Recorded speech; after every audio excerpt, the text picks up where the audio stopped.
Hello दोस्तों, मैं विवेक आपका अपने चैनल मनीषोमेट्री में स्वागत करता हूं। जैसा कि आपको पता है कि हिस्ट्री की क्लास हमारी चल रही है जिसमें हमारा मगध एम्पायर हो चुका था। आज हमको मौर्य एम्पायर के बारे में पढ़ना था, तो चलिए बिना किसी टाइम वेस्ट किए हम अपना आज मौर्य एम्पायर स्टार्ट करते हैं। और मौर्य एम्पायर से जो भी एग्जाम के पर्पज से इंपॉर्टेंट क्वेश्चंस बनते हैं उनको आज हम देखते हैं। ठीक है साथियों, तो चलिए आज की क्लास हम शुरू करते हैं। आप लोग पेन कॉपी उठा लीजिए। आज पार्ट 4 है प्राचीन भारत का इतिहास। आप पीछे जाकर के देख सकते हैं, वीडियोस पड़े हैं online. Part 1, part 2, part 3, part 4, 4 part आपके करा दिए गए हैं, जिसका आज पार्ट 5वां है, जिसमें हम मौर्य एम्पायर के बारे में पढ़ेंगे। तो चलिए दोस्तों, अब अगर मैं बात करता हूँ मौर्य साम्राज्य के बारे में, तो मौर्य साम्राज्य में आप याद रखिएगा कि मौर्य साम्राज्य आपका स्टार्ट कब से होता है। तो आप याद रखिएगा 322 बीसी से स्टार्ट होता है और 180 बीसी तक ये जो है आपका मौर्य एम्पायर रहता है। अगर मैं बात करूं इसमें इंपॉर्टेंट रूलर्स की, तो आप याद रखिएगा कि इसके पहले रूलर कौन थे? चंद्रगुप्त मौर्य थे। फिर बिंदुसार होते हैं, उसके बाद अशोक आता है, ये इनका सबसे महान शासक आप कह सकते हैं मौर्य साम्राज्य का। दशरथ मौर्य आते हैं, फिर संप्रति, सलीसुक, देववर्मन, शतधन्वा और बृहद्रथ। बृहद्रथ को साथियों याद रखिएगा, ये आपसे एग्जाम में पूछता है कि बृहद्रथ मौर्य वंश का सबसे आखिरी शासक था। लास्ट शासक कौन था? तो आप याद रखिएगा लास्ट रूलर ये आपका बृहद्रथ था। अगर मैं बात करूं संस्थापक की, तो संस्थापक कौन थे? तो आप याद रखिएगा संस्थापक थे चंद्रगुप्त मौर्य। आप याद रखिएगा टाइम पीरियड ये 4वीं शताब्दी का आपका नियर अबाउट चलता है 322 बीसी में, और उसके बाद जो है 298 तक नियर अबाउट 24 साल रहते हैं चंद्रगुप्त मौर्य। फिर बिंदुसार उनके पुत्र गद्दी पे बैठते हैं, फिर अशोक बैठते हैं। तो चलिए हम एक एक राजाओं के बारे में जो महत्वपूर्ण हैं, जो एग्जाम में आपसे पूछता है, उनके बारे में हम डिटेल एक्सप्लेनेशन से क्वेश्चन आज करते हैं। आप लोग बहुत ध्यान से क्लास दीजिए, देखिएगा, क्लास में बहुत ही इंटरेस्टिंग के साथ आपको बताया जाएगा। तो चलिए अब मैं साथियों बात करता हूँ आपसे चंद्रगुप्त मौर्य के बारे में। तो अगर मैं साथियों चंद्रगुप्त मौर्य के बारे में बात करूँ, तो आप याद रखिएगा कि इन्होंने नंद वंश, इसके पहले आप याद रखिएगा कि मौर्य वंश स्टार्ट होने के पहले किस वंश का शासन था? तो आप याद रखिएगा नंद वंश का शासन था। नंद वंश उस टाइम पर शासन कर रहा था मगध पे। और याद रखिएगा कि नंद वंश को चाणक्य की सहायता से, इनके गुरु भी आपसे पूछता है, तो आप याद रखिएगा चाणक्य। चाणक्य से अब याद रखिएगा कुछ क्वेश्चंस इनके इनके बचपन का नाम, चाणक्य के बचपन का नाम आप याद रखना कौटिल्य था, और एक नाम इनका बोला जाता है विष्णुगुप्त। विष्णुगुप्त, तो याद रखिएगा साथियों कि कौटिल्य और विष्णुगुप्त ये दोनों चाणक्य के ही नाम थे। और चाणक्य कौन था? तो आप याद रखिएगा इनके गुरु थे चाणक्य, और इन्होंने जो है इन्हीं की मदद से आप याद रखिएगा कि नंद वंश, अब नंद वंश साथियों मैं बता रहा था, तो याद रखिएगा कि धनानंद या फिर घनानंद बोलते हैं, धनानंद था जो ये लास्ट रूलर था। लास्ट रूलर था नंद वंश का। इसको हरा करके चंद्रगुप्त मौर्य ने मौर्य वंश की स्थापना की थी। तो ये क्वेश्चन आप याद रखिएगा कि चंद्रगुप्त मौर्य ने चाणक्य की सहायता से धनानंद को हरा करके नंद वंश वहीं पर खत्म हो जाता है और 322 ईस्वी में मौर्य वंश की स्थापना ये करता है। आप याद रखना साथियों, ये इंपॉर्टेंट क्वेश्चंस बनते हैं यहाँ पे कि कौन सा शासक था, किसकी सहायता से, क्या। और चाणक्य से आप याद रखिएगा एक क्वेश्चन यहीं पे कि चाणक्य की एक किताब है जिसका नाम है अर्थशास्त्र। अर्थशास्त्र जिसमें मौर्य के टाइम पे उनकी राजनीति के ऊपर है ये किताब। आप याद रखिएगा कि शासन व्यवस्था कैसे चीज़ें चलाई जाती थी, उन सब के बारे में इनकी किताब अर्थशास्त्र में बताया गया है। धनानंद को हरा करके चंद्रगुप्त मौर्य ने मौर्य वंश की स्थापना की थी। अब आइए अब हम बात करते हैं। अब याद रखिएगा ये आपका बेसिक हो गया कि कैसे मौर्य वंश स्थापित होता है। इसके बहुत डीपली में साथियों जाने का मकसद नहीं है मेरा, इसलिए क्योंकि ये आपके एग्ज़ाम में बहुत ज़्यादा वनडे एग्ज़ाम में नहीं पूछेगा। ऑफलाइन क्लासेस भी आपकी चलती हैं, ऑफलाइन क्लासेस में प्रॉपर इसका डिटेल बताऊंगा, या फिर अभी जब आपका हिस्ट्री ऑनलाइन चलेगा तो उसमें भी आपको मैं डिटेल पढ़ाऊंगा, जिसमें जब आपका यूपीएससी का चलने लगेगी क्लासेस तो उसमें आप देखिएगा, उसमें पूरी हिस्ट्री आपको डिटेल बताई जाएगी। अभी आप सिर्फ उतने पॉइंट्स याद रखिएगा जो आपके एग्ज़ाम के पर्पज़ से इम्पॉर्टेंट हैं। चलिए अब मैं बात करता हूँ चंद्रगुप्त का नाम याद रखिएगा कि इनका उल्लेख कहाँ मिलता है, तो रुद्रदामन का एक जूनागढ़ अभिलेख है, जूनागढ़ अभिलेख। जूनागढ़ अभिलेख में हमको पता चलता है कि चंद्रगुप्त के नाम का उल्लेख मिलता है। ये क्वेश्चन आपसे पूछता है कि किस अभिलेख में चंद्रगुप्त मौर्य के नाम का उल्लेख है, तो आप याद रखिएगा वो कौन सा है, जूनागढ़ का अभिलेख है। अब मैं बात करता हूँ साथियों, तो याद रखिएगा कि चंद्रगुप्त मौर्य के दरबार में मेगस्थनीज आया था। कौन आया था, मेगस्थनीज आता है, आप याद रखिएगा। मेगस्थनीज चंद्रगुप्त मौर्य के दरबार में आता है, और ये किसका राजदूत था, तो आप इसके बारे में भी याद रखिएगा, ये था सेल्यूकस निकेटर का, सेल्यूकस निकेटर का। अब याद रखना साथियों, आपको पिछली क्लास में बताया गया था सिकंदर के बारे में कि सेल्यूकस निकेटर सिकंदर का याद रखिएगा सेनापति था, और ये थल सेनापति था। मैंने आपको उसी क्लास में बताया था कि जल सेनापति सिकंदर का कौन था, तो आप याद रखिएगा वो निरयाकस था, निरयाकस सिकंदर का जल सेनापति था। अब मैं बात करता हूँ तो याद रखिएगा कि सेल्यूकस निकेटर जब साथियों पौरुष का युद्ध होता है राजा पुरु के साथ, बितिस्था, झेलम, हाइड्रोपिटिस, आप जो भी बोल सकते हैं तीनों का नाम, तो याद रखिएगा उस युद्ध में मतलब जीतने के बाद सिकंदर बाद में ब्यास नदी से उसकी सेना वापस चली जाती है, और सेना के वापस जाने के बाद वहाँ का जो कार्यभार होता है वो किसके हाथ में संभाल लेता है, कौन, सेल्यूकस निकेटर। अपने हाथ में जितने भी उनके प्रांत पे कब्जा किया होता है सिकंदर, वो किसके अंडर में आ जाता है, सेल्यूकस निकेटर के, क्योंकि आपको पता है कि वो जाते टाइम ही उसकी मृत्यु भी बेबीलोन में हो जाती सिकंदर के। तो उसी टाइम पर फिर सेल्यूकस निकेटर अपना एक राजदूत मेगस्थनीज के मतलब राजा चंद्रगुप्त मौर्य के दरबार में मेगस्थनीज को भेजता है, और इनसे एक युद्ध भी होता है, आप याद रखिएगा, चंद्रगुप्त मौर्य और सेल्यूकस निकेटर से, जिस युद्ध के बाद इन्होंने अपनी बहन है जिनका नाम है हेलेना, हेलेना से विवाह कर दिया था, किसके साथ, चंद्रगुप्त मौर्य के साथ। तो आप याद रखिएगा कि इस युद्ध में जो है इन्होंने, याद रखना कि इन्होंने अपनी जो है हेलेना, इनके साथ पुत्री रहती, साथियों याद रखिएगा पुत्री थी चंद्रगुप्त मौर्य की, जो है इन्होंने इनसे विवाह कर दिया था। युद्ध के बारे में याद रखिएगा कि आप इनका जो युद्ध हुआ था उसमें दहेज में इन्होंने मतलब दहेज में इनकी पुत्री की शादी की थी, और बाकी हेरात और कंधार, ये दो चीज़ों पे भी उन्होंने क्या कर लिया था, काबू कर लिया था, मतलब या फिर अपने कब्जे में कर लिया था। और एक और जगह इसमें आप याद रखिएगा काबुल का भी कुछ पार्ट रहता है, काबुल, ये सारी चीज़ें आपको काबुल वगैरह पाकिस्तान में हैं। तो युद्ध में हेलेना से संधि के टाइम पर वो जो है शादी करता है, और हेरात, कंधार और काबुल पर जो है इनका कब्जा हो जाता है, आप याद रखना साथियों।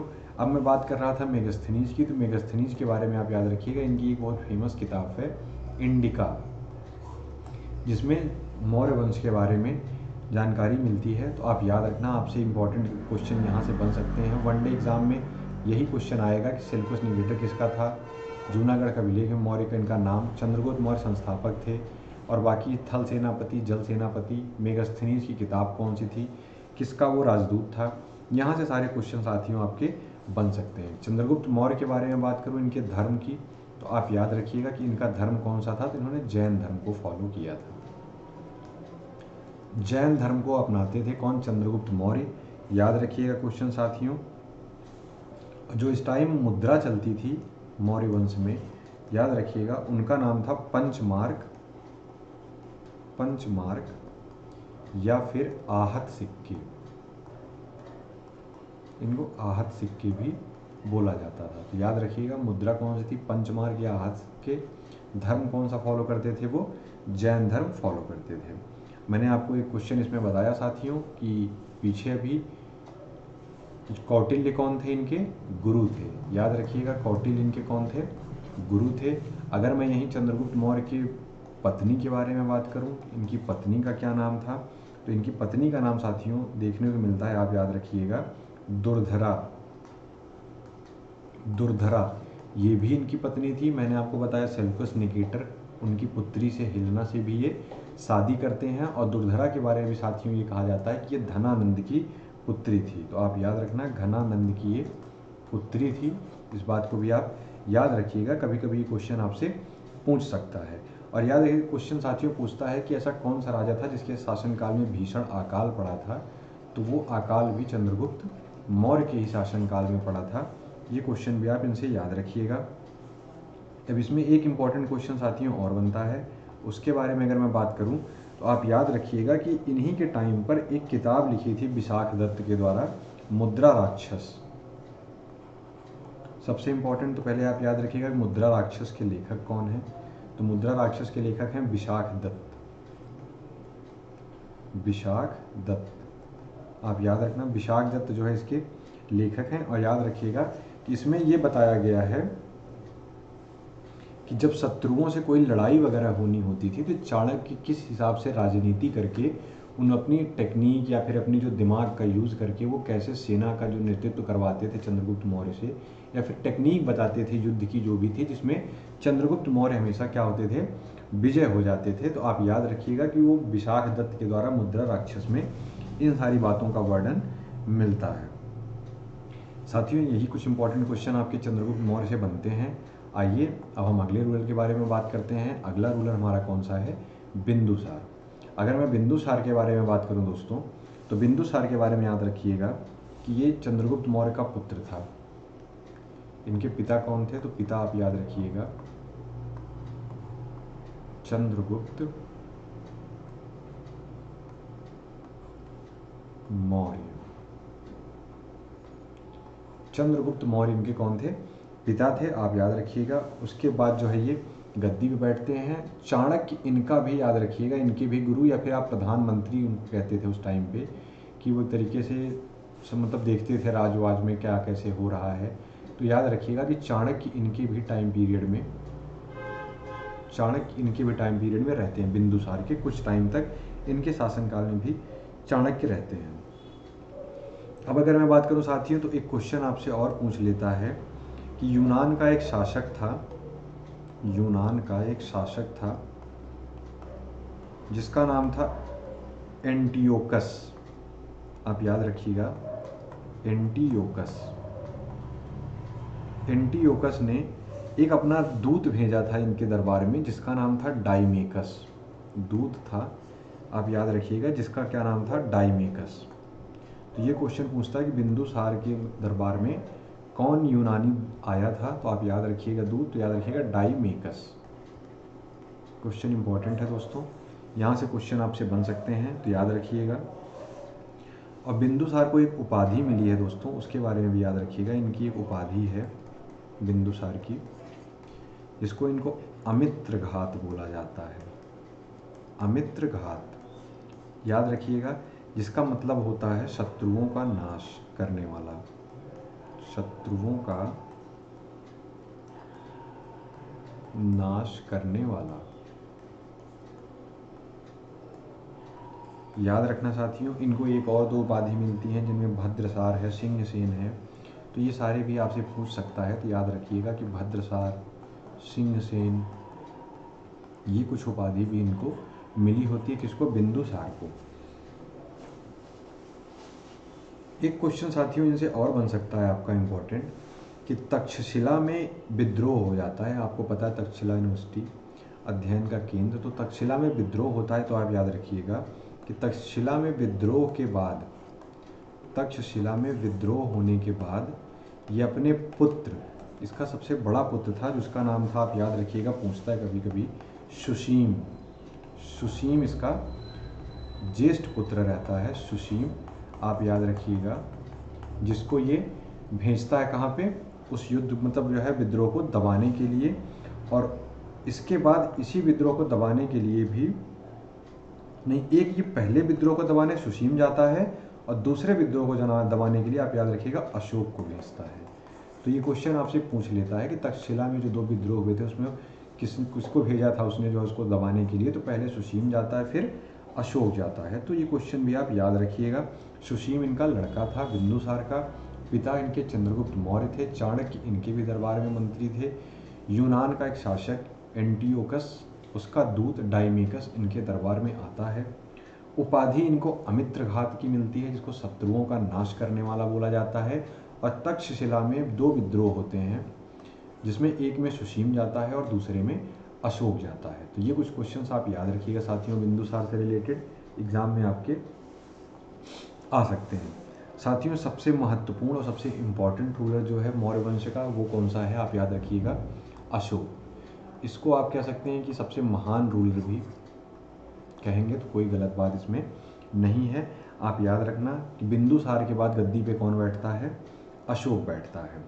ठीक है, ये बहुत इंपॉर्टेंट क्वेश्चन रहता है। ये क्वेश्चन पूछता है कि बिंदुसार मतलब अशोक किसका लड़का था, तो आप याद रखना कि ये बिंदुसार का लड़का था। इसको साथियों एक उपाधि दी गई थी, देवनाम प्रिय। देवनाम प्रिय, जिसका मतलब होता है, कहीं कहीं प्रिया लिखा होता है, कहीं कहीं पर देवनाम प्रिय होता है। तो याद रखिएगा, देवों का प्यारा, देवों का प्यारा इसका मतलब होता है। याद रखिएगा, इनके बारे में साथियों ऐसा भी कहा जाता है कि इन्होंने अपने 99 भाइयों को मार करके ये गद्दी पे बैठता है। इनके पिता नहीं चाहते थे कि ये गद्दी पे बैठें, 99 भाइयों को मार करके ये गद्दी पे बैठता है। आप याद रखिएगा, अशोक। और इसने बहुत सारे काम किए। ये समझ लीजिए कि मौर्य वंश को सबसे ज़्यादा अगर किसी के शासनकाल में एक्सपेंड कोई किया तो वो अशोक ने ही किया था। और इसका साम्राज्य आप इससे लगा सकते हैं कि ये कश्मीर तक जो है इसका पूरा साम्राज्य फैल गया था। और उसके बारे में हमें पता चलता है कल्हड़ की जो किताब है जिसका नाम है राज तरंगिणी किताब से कल्हड़ की हमको पता चलता है कि इनका साम्राज्य कश्मीर तक फैला हुआ था। और ये आप याद रखिएगा कि कल्हड़ ने अशोक को कश्मीर का पहला राजा भी बताया है। ये भी आप याद रखिए, कश्मीर का पहला राजा, ये इसमें कल्हड़ ने अशोक को बताया है। तो ये क्वेश्चन याद रखिएगा। एक क्वेश्चन साथियों और आपसे पूछता है कि अशोक के जो अभिलेख थे, इनको सर्वप्रथम किसने पढ़ा था? तो ये क्वेश्चन भी आपसे पूछता है। तो याद रखिएगा, वो जेम्स प्रिंसेस था। कौन था? James princess. तो आप याद रखिएगा, जेम्स प्रिंसेस। ठीक है, ये था, इनके जो अभिलेख को पढ़ता है। आप याद रखना, सन साथियों याद रखिएगा, अगर सन वगैरह भी आपसे पूछ ले तो टाइम पीरियड इसका था 1837 में। आप याद रखना इसको। आइए अब हम बात करते हैं अशोक से कुछ और इम्पोर्टेंट क्वेश्चन के बारे में। तो आपको पता है कि अशोक का एक युद्ध जो बहुत भयंकर होता है, जिस युद्ध को हम कहते हैं कलिंग का। ठीक है, कलिंग का युद्ध। इस युद्ध का विवरण अशोक के किस अभिलेख में मिलता है? ये क्वेश्चन आपसे पूछता है। तो आप याद रखना साथियों कि ये मिलता है आपका 13वें अभिलेख में। और कलिंग ये आपका पूछता है कभी कभी कि आधुनिक में किस जगह पर है ये। तो आप याद रखना कि ये आधुनिक में उड़ीसा राज्य में पड़ता है। और जब इसका राज्याभिषेक होता है उसके 8वें साल में, 8 ही साल हुए होते हैं जब इसकी ये लड़ाई कलिंग की होती है। तो याद रखिएगा, इसमें बहुत ही ज़्यादा रक्तपात होता है, जिसकी वजह से ये मतलब ये कसम वगैरह खा लेता है कि अब मैं युद्ध वगैरह नहीं लड़ूंगा। और बौद्ध धर्म वगैरह अपना करके फिर इनका भी यहीं से धर्म भी आप याद रखिएगा कि अशोक किस धर्म को फॉलो करने वाला शासक था? तो वो बौद्ध धर्म को फॉलो करने का था। ठीक है, किस धर्म को फॉलो करता था? अशोक बौद्ध धर्म को फॉलो करने का शासक था। आप याद रखना साथियों। और बौद्ध धर्म का प्रचार करने के लिए याद रखिएगा कि इसने अपने पुत्र पुत्री को श्रीलंका और यमन जैसे देशों में भी ये भेजता है। तो आप याद रखना है, यहाँ से कुछ क्वेश्चंस बन जाते हैं इनके। ठीक है, अब अगर मैं बात करूँ साथियों कुछ अशोक के अभिलेख के बारे में, तो अशोक के अभिलेख जो थे इनमें आपका शिलालेख महत्वपूर्ण था। शिलालेख के द्वारा ये लोग लिखते थे। बाकी जो है इनका स्तंभ लेख है और गुहा लेख, 3 तरीके के लेख ये लोग लिखवाते थे, जिसमें आपका इम्पोर्टेंट कौन से हैं? शिलालेख होता था, आप याद रखिएगा, शिलालेख। सेकंड आप याद रखिएगा स्तंभ लेख और गुहा लेख। ये कुछ इनके साथियों लेख होते थे। अब अगर मैं बात करूं शिलालेख, इसमें आपसे पूछता है एग्जाम में, तो शिलालेख टोटल अशोक ने कितने लिखवाए थे या फिर मतलब वो किए थे? तो 14 शिलालेखों की संख्या इनकी बताई गई है, जिसमें 7 काफ़ी बड़े पैमाने पे हैं। 7 अभिलेख इनके काफ़ी बड़े हैं, जिसमें एक आपसे बहुत इंपॉर्टेंट पूछता है कि रानी का लेख किसको कहते हैं? रानी का लेख, रानी का लेख ये इनके किस लेख को कहा जाता है? तो आप याद रखना साथियों कि ये इलाहाबाद स्तंभ लेख जो है इलाहाबाद स्तंभ लेख, इस लेख को रानी का लेख कहा जाता है। आप याद रखना, ये क्वेश्चन आपसे पूछ सकता है। चलिए मैं आगे बात करता हूँ साथियों, अशोक से और क्या इंपॉर्टेंट क्वेश्चंस बन सकते हैं। तो आप याद रखना, इनकी माता का नाम भी कभी आपसे पूछ सकता है। तो इनकी माता कौन थी, तो वो आप बता रहा हूँ मैं आपको, सुभद्रांगी नाम था इनका। क्या था? सुभद्रांगी।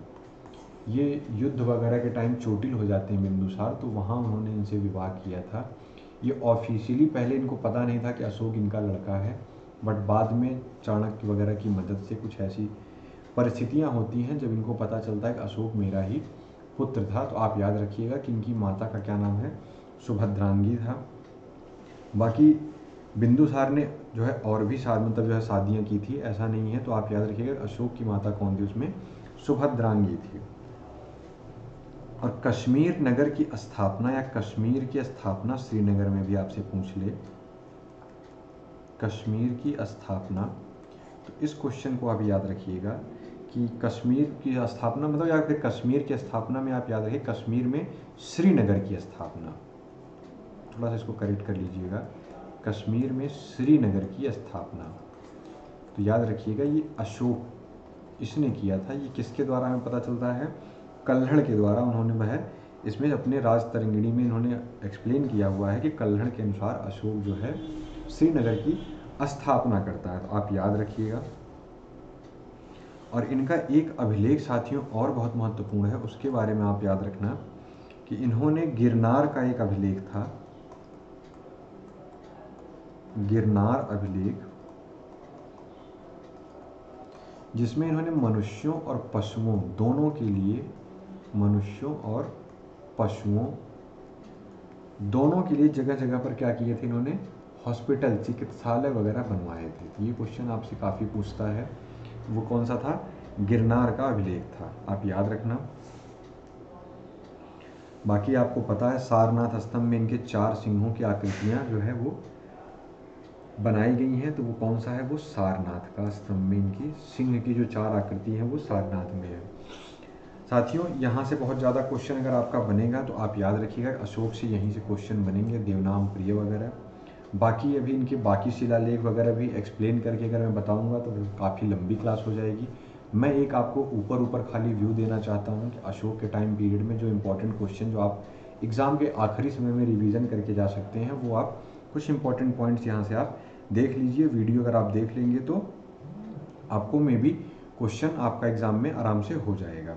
साथियों अगर मैं बात करूं आगे, आपसे याद रखिएगा, तो इसमें जो बाकी के रूलर आते हैं मैंने आपको स्टार्टिंग की क्लास में बताई है कि दशरथ मौर्य आते हैं, संप्रीति आते हैं, शलीशुक आते हैं, देववर्मन आते हैं और सतंध्वा और बृहद्रथ। अब इन सबसे जो आपके क्वेश्चन साथियों बनते हैं ये बहुत ज़्यादा इंपॉर्टेंट नहीं बनते हैं। बस इसमें आप याद रखिएगा कि बृहद्रथ इनका आखिरी रूरल था। ये क्वेश्चन आपसे पूछता है कि मौर्य वंश का अंतिम शासक कौन था। तो आप याद रखना कि मौर्य वंश का अंतिम शासक कौन था, बृहद्रथ था। तो ये क्वेश्चन आपसे बहुत ज़्यादा से ज़्यादा पूछेगा यहाँ से। तो आप ये जितने भी आपको वीडियो में आज कराए गए हैं मौर्य वंश में 3 राजाओं के बारे में, इन 3 राजाओं के आप याद रखिएगा, जिसमें अशोक, चंद्रगुप्त मौर्य, बिंदुसार और अशोक, इन तीनों के बारे में आज की क्लास में आपको एक्सप्लेन कर दिया गया। बाकी जो राजाओं के बचे हुए जो भी क्वेश्चन इंपॉर्टेंट होंगे वो आपको अगली क्लास में कराए जाएंगे। तो चलिए साथियों, उम्मीद करता हूँ क्लास आप लोगों को अच्छी लगी होगी। क्लास अच्छी लगे तो आप लाइक कर दीजिएगा, सब्सक्राइब कर दीजिएगा, शेयर कर दीजिएगा। हम मिलते हैं अगली क्लास में, तब तक के लिए सबको राधे राधे, जय श्री राम, जय हिंद।